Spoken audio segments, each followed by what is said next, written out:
ভক্তপদ ধুলি আর ভক্তপদ জল, ভক্ত ভক্ত শেষ হয় তিন মহাবল। আপনাদেরকে বলতে চাই, এদিকে তাকাবেন, আপনাদেরকে বলতে চাই, বাড়িতে যদি কোনো বৈষ্ণব যায় তার চরণ ধোয়া জল বাড়িতে রাখুন। প্রমাণ কি? গঙ্গা থেকে জল আনবেন, ওই জলটা প্রথমে ঘোলা লাগবে, তারপর 10 দিন পরে দেখবেন জলটা পরিষ্কার হয়ে যাবে। পরম বৈষ্ণবের চরণ জল আপনি বোতলের মধ্যে রাখুন, দেখবেন বোতলের জলটা প্রথমে ঘোলা লাগবে, তারপর দেখবেন পরিষ্কার হয়ে যাবে। বৈষ্ণবের চরণ ধোয়া জল, আধুনিক যুগে ছেলেরা কি বলবে? জীবাণু থাকবে। আচ্ছা ঠিক আছে, যদি তাই হয় তাহলে বৈষ্ণবের চরণ ধোয়া জল মাথায় দিন, বাড়ির চারিদিকে ছড়িয়ে দিন, যার চঞ্চলতা আছে, অস্থিরতা আছে তাকে দিন, দেখবেন বৈষ্ণবের কৃপাতে তার মাথা ঠান্ডা হয়ে যাবে। কারণ শাস্ত্র বলেছে ভক্তপদ ধুলি আর ভক্তপদ জল, ভক্ত ভক্ত শেষ হয় তিন মহাবল। এটা শাস্ত্রের কথা, আমার মুখের কথা নয়। তাই আপনাদের কাছে নিবেদন রইল মায়েরা, যেই না নবাব, আপনাদের একটা সুন্দর কথা বলে যাই, যারা মনে করে MA BA পাস করার পর হরিনাম শোনার দরকার না, আমি চাকরি পেয়ে গেছি বাস, আমার আর শোনার কী দরকার আছে, তাদের জন্য বলে রাখলাম, কয়েকদিন আগে আমি হুগলিতে গান করছিলাম, 3টে মেয়ে 3টে গোপালকে কোলে নিয়ে আমি যেখানে বাসায় আছি সেখানে গিয়ে প্রণাম করতে গেছে। এবং গোপালকে নামিয়ে আমাকে প্রণাম করছেন কেন? গোপালকে রেখে নমস্কার করুন, বরং আমি গোপালকে প্রণাম করি।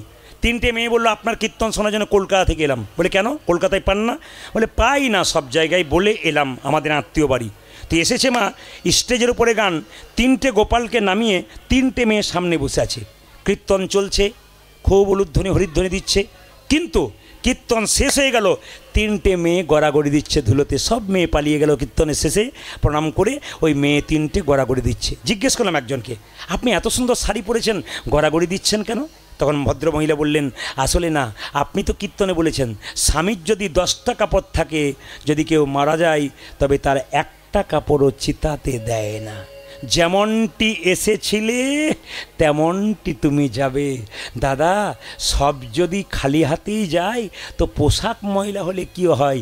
আমি তো ভক্তের আমরা, আপনি কি করেন, হাউস ওয়াইফ নাকি? বলে না না, একটা ছোটোখাটো কাজ করি। বললাম কি করেন? শুনলে চমকে যাবেন। যারা শিক্ষিত আছেন, নিজেকে শিক্ষিত মনে করেন, ভগবানকে বিশ্বাস করেন না, ভগবানকে হেট করেন, অনেকে দেখবেন আমাদের হিন্দু সমাজে ঘৃণা করে, অনেক খারাপ খারাপ কথা বলে, তাদের জন্য বলে রাখি, যারা শিক্ষিত হয়ে ভগবানকে ভজনা করে না তার জন্য বলে রাখি, মেয়েটি বলছে আমি কলেজের প্রফেসর। বাহ, অধ্যাপিকা? হ্যাঁ, আমার স্বামীও তো। আপনি গোপাল নিয়ে এসছেন? বলে কেন আনবো না, আর অসুবিধে কী আছে? না না, আপনাকে দেখে আমার ভক্তি হচ্ছে। এখনকার এডুকেটেড মেয়ে ছেলেরা যারা হয় তারা তো ভগবান ভজনা অনেকেই করে না। উনি তখন বললেন, বিখ্যাত বিজ্ঞানী আইজাক নিউটন, এত বড় বিজ্ঞানী, ভগবান বিশ্বাস করতেন। উনি বললেন আইনস্টাইন, বিখ্যাত বিজ্ঞানী, জীবনে আমিষ খায় নাই, নিরামিষ খেয়েছে। উনি বললেন ভারতবর্ষের বিখ্যাত প্লেয়ার বিরাট কোহলি, এত ছয় মারছে, জীবনে কোনদিন আমিষ খায় নাই, নিরামিষ খেয়েছে, তার স্ত্রী অনুষ্কা, এবং সে ভারতবর্ষের যিনি ক্যাপ্টেন তিনি হলেন রোহিত শর্মা, জীবনে আমিষ খায় নাই, নিরামিষ খেয়েছে। এত সুন্দর সুন্দর উদাহরণ দিলেন। আমি বললাম শুনুন, যদি আপনি আমার চাইতে ছোটো না হতেন, আপনার চরণে একটি প্রণাম করতাম। আপনি জগতের মেয়েদেরকে শিখিয়ে দিলেন, আপনি এত বড় একটা পোস্টে থেকে। না না, আমি তা শুধু নয়, আমার স্বামীও প্রফেসর। ভোর 4টের সময় ঘুম থেকে উঠি, মঙ্গল আরতি করি গোপালের, তারপর আমি স্নান টান করে মঙ্গল আরতি করি, তারপর আমি প্রসাদ তৈরি করি, ভগবানের চরণে তুলসীপত্র দিই, আমার ছেলেকে দিই, আমার স্বামীকে দিই, আমি দিই। উনি যায় এক কলেজে, আমি যাই এক কলেজে, আমার ছেলে যায় একটা কলেজে পড়াশুনো করতে। আমাদের জীবন দিব্যি ভালো আছে। আমি আপনাদের বলতে চাই, যারা কীর্তন শুনছেন, অনেককেই প্রশ্ন করা হবে, আপনি কি প্রসাদভোজী না মাংসভোজী?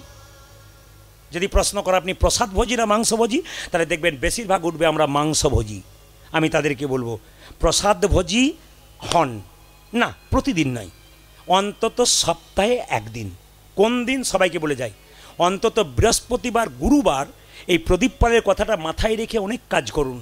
আজকে শুধুমাত্র আপনাদের জেলায় জেলায় নয়, 18টা জেলায় আমি ঘুরে বেড়াই, প্রতিটি জেলায় আমার ভাগ করা আছে, এই 7 দিন এখানে, 7 দিন ওখানে, প্রত্যেকটি জেলায় জেলায়। আপনারা দেখলে চমকে যাবেন, ইউটিউবের মাধ্যমে যারা আমার ইউটিউব করে, ক্যামেরা করে, দেখতে পাবেন কাতারে কাতারে ভক্ত, গাড়ি ঘোড়া আসছে, লোক।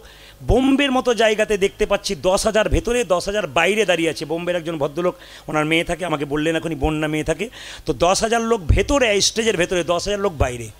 হায়দ্রাবাদে যারা থাকে, এখানকার সোনার দোকান করে, তাকে দেখে নেবেন 35,000 লোক, বিরাট বড় স্টেডিয়াম, 35,000 লোক থই থই করছে। বলে কেন? আপনার শুনছি বলে চলে আসছি।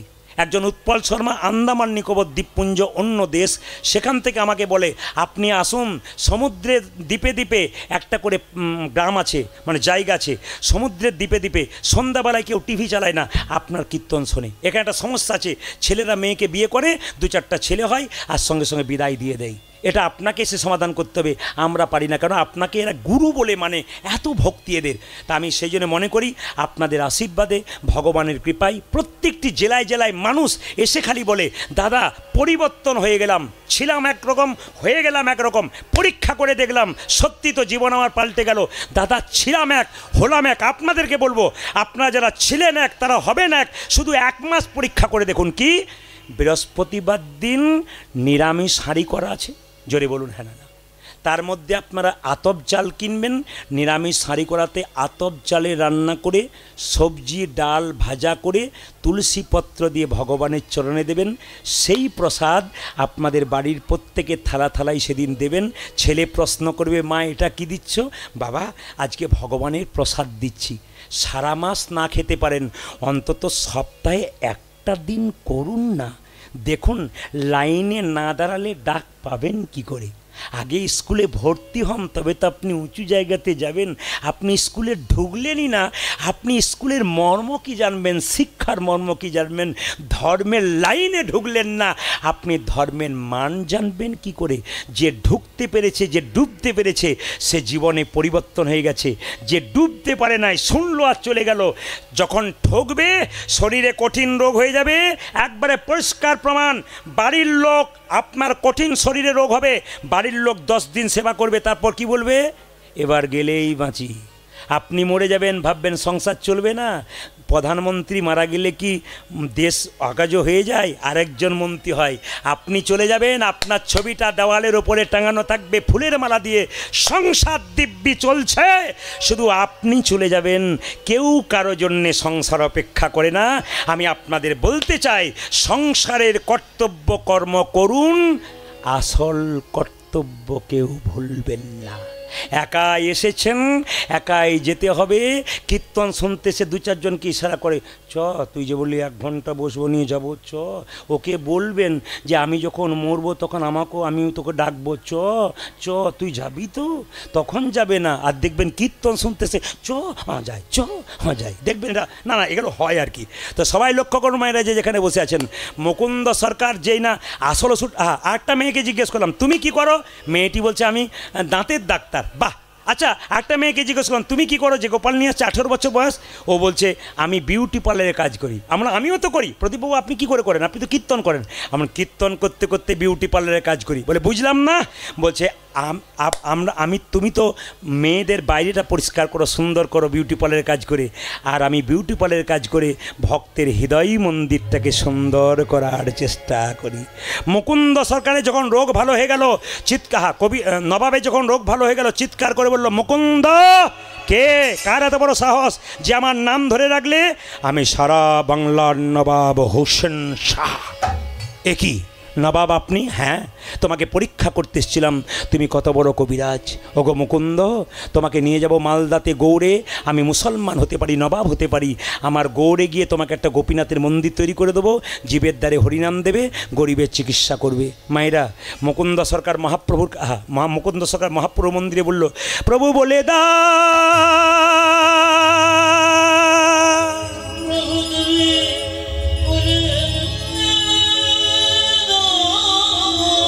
হে গোপীনাথ বলে দা,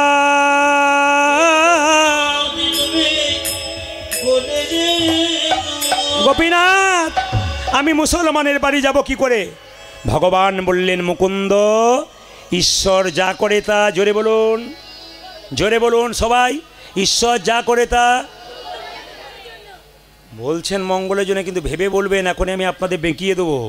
জোরে বলুন, ঈশ্বর যা করে তা। 2-4 জন চুপচাপ আছে, উল্টো কিছু হতেও পারে। ঈশ্বর যা করে তা। এখন যদি অঝরঝরে বৃষ্টি আসে, আপনি বলছেন মঙ্গলের জন্যে, যিনি বংশীধরবাবু করাচ্ছেন তার কি অবস্থা হয়? বেশ, সে না হয় গেল। আপনি এদিকে সবার লোকের জন্য বলছেন ঈশ্বর যা করে মঙ্গলের জন্য করে। আপনার ছেলে মাধ্যমিক পরীক্ষায় ফেল করে গেল, নিয়ে গিয়ে যদি বলি ঈশ্বর যা করে তা মঙ্গলের জন্য করে, আপনার কি অবস্থায়? বাজে বকবে না, যান এখান থেকে বাজে বকবেন না। তাহলে আর যদি ছেলে পরীক্ষায় ফার্স্ট হয়, ঈশ্বর যা করে, আপনি যা বলেছেন ঈশ্বর মঙ্গলের জন্য করে, নিজের মঙ্গল হলে ভালো আর অমঙ্গল হলে ঈশ্বর মঙ্গলময় নয়। মায়েরা, মুকুন্দ সরকারকে নবাব নিয়ে গেল, একটা গোপীনাথের মন্দির তৈরি করে দিল। ভালো করে লক্ষ্য করবেন, নবাব দাঁড়িয়ে আছে, তাকে একটা মেয়ে তাল পাতার পাখায় পাখা হাওয়া করছে, তার মধ্যে ময়ূরের পালক, এই কথাটা মনে রাখবেন। মুকুন্দ গাইছে আর নবাবকে একজন মেয়ে হাওয়া করছে, গোপীনাথের মন্দিরে গাইছে। সবাই মাথায় কাপড় নিয়ে একটু উলুধ্বনি দেবেন। আমার কানু সে বিনোদ রাই গো, কানু সে বিনোদ রাই,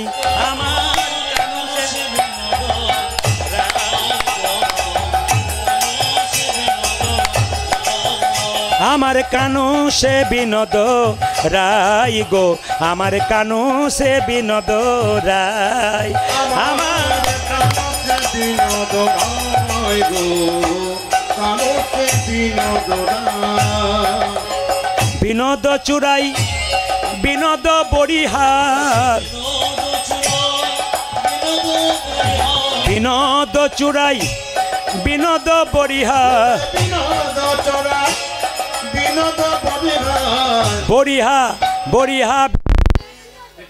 হ্যাঁ, যদি শরীর ভারী হয় তাহলে গরমে খুব কষ্ট হয়, আর পাতলা হলে কি হয়? রচনা ব্যানার্জি হন, এতগুলো ভাত খায় না, এইটুকু খায়। রাধা রানী কি, শ্যাম সুন্দর কি, মদন মোহন কি, হরিবাসর কি, সবাই মিলে একসঙ্গে মাথায় কাপড়টা নিয়ে, আমার কানু সে বিনোদ রাই গো, কানু সে বিনোদ রাই, রাই গো, আমার কানু, আমার কানু সে বিনোদ রাই গো, আমার কানু সে বিনোদ রাই। উলধ্বনি। আমার কানু সে বিনোদ রাই গো, কানু সে বিনোদ রাই, বিনোদ চুরাই বিনোদ বরিহা, বিনোদ চুরাই বিনোদ বরিহা, বরিহা বরিহা বিনোদ উড়িছে তাই গো, কানু সে বিনোদ। উলধ্বনি। আমার কান,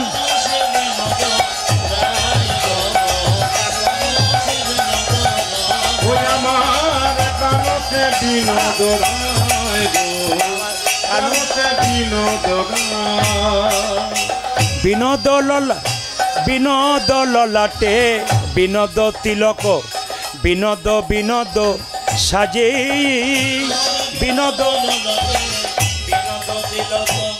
বিনোদ বিনোদ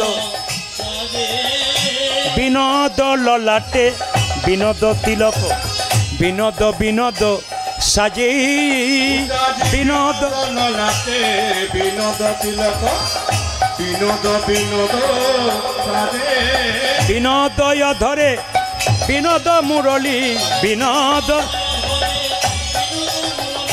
বিনোদয় ধরে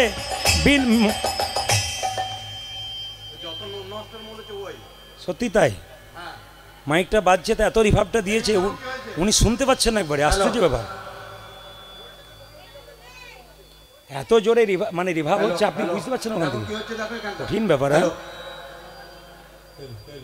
কোথায় হল্ট হচ্ছে? Hello hello. যদি এনাকে বলার আমার দরকার নেই, আমাদের ওদিকে মাইকম্যানরা ওখানে বসে একটা কানে মেশিন নিয়ে চুপচাপ বসে থাকে, চুপচাপ ওখান থেকে স্থির একবারে। যদি কেউ চলে যায় এবার বাইরে, আবার একজনকে দিয়ে যায় চুপচাপ, মানে উনি সবচাইতে বেশি মন দিয়ে শোনেন যে কোথায় রিভাব হচ্ছে, কোথায় কম হচ্ছে, কোথায় কী হচ্ছে, কোথায় দিলে ভালো হয়। এগুলো মাইকম্যানদের দায়িত্ব থাকে। সবাই মিলে মাইরা, ও তারে বিনোদ ললাটে বিনোদ তিলক, বিনোদ বিনোদ সাজি, তারে বিনোদ বিনোদ বিনোদ বিনোদয় ধরে বিনোদ মুরলী, বিনোদয় ধরে বিনোদ মুরলী, বিনোদ বিনোদ বাজে গো, বিনোদ নিতাই গৌর হরি বল। আমার কানু সে বিনোদ রায় গো, কানু সে আমার কানু সে বিনোদ রায় গো, আমার কানু সে বিনোদ। এই দেখুন, যে মালাটা গেঁথেছে সে সুন্দরী, আর যে মালাটাও সুন্দর। যে মালাটা গেঁথেছে যে মেয়েটা সেও সুন্দরী। কি বলছে? ও তার বিনোদ গলাই বিনোদ মালা, বিনোদ বিনোদ দোলে,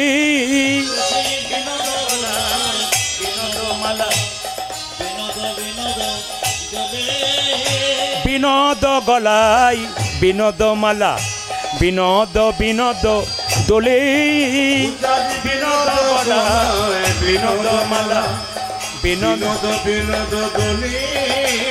কোন বিনোদিনী বিনোদ গাথুনি, কোন বিনোদিনী বিনোদ গাথুনি, গেথেছে বিনোদ ফুলে গো, গেথেছে বিনোদ উলধ্বনি। আমার কানু সে বিনোদ রায় গো, কানু সে বিনোদ রায়, আমার কানু সে বিনোদ রায় গো, আমার কানু। সব চাইতে ভালো লাগছে কি, কোনো মায়ের কপালে রয়েছে তিলক, কোনো রিভাবটা একটু কমাও, টোনটা বাড়াও, রিভাবটা মিডিয়াম রাখো, টোন বাড়াও, কান ঠিক রাখো, দেখো সব ঠিক হবে। সবাই লক্ষ্য করুন।